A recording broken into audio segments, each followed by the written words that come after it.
Assalamu alaikum wa rahmatullahi ta'ala wa barakatuhu. Barkanmu da sake saduwa da ku a cikin wannan channel din mai suna HG Tech. Darasinmu na yau zai yi bayani ne akan yadda zaka sauke bidiyo daga Facebook zuwa wayanka. Mutane da yawa suna tambayin mutum ta yaya zai sauke bidiyo daga Facebook zuwa wayan shi, saboda babu daman a sauke daga Facebook sai dai ka kalla. Don haka shi yasa muka yi wannan darasin.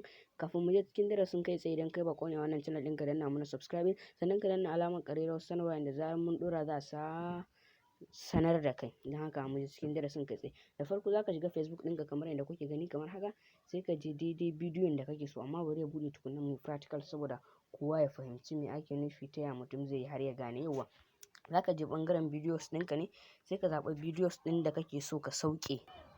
Yawa kamar yadda kuke gani, misalin wannan bidiyon shi nake so na sauke, to sai ka danna wannan alamar madannayyan, sai kai copy link na bidiyon. Idan kai copy link shikenan ka riga ka gama, sai ka je wajen wannan application din da muka muku bayani. Sorry, na manta ban muku bayani shi ba.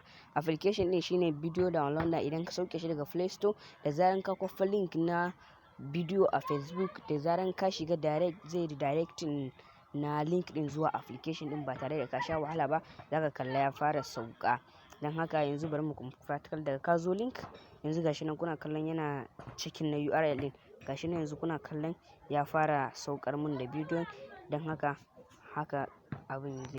Don haka idan ya sauka sai zaka je memory sai ka kalle shi. Idan kun ji daɗin wannan shirin, ku danna mana alamar like, sannan ku share zuwa ga 'yan uwa domin su ma su amfana. Mun gode.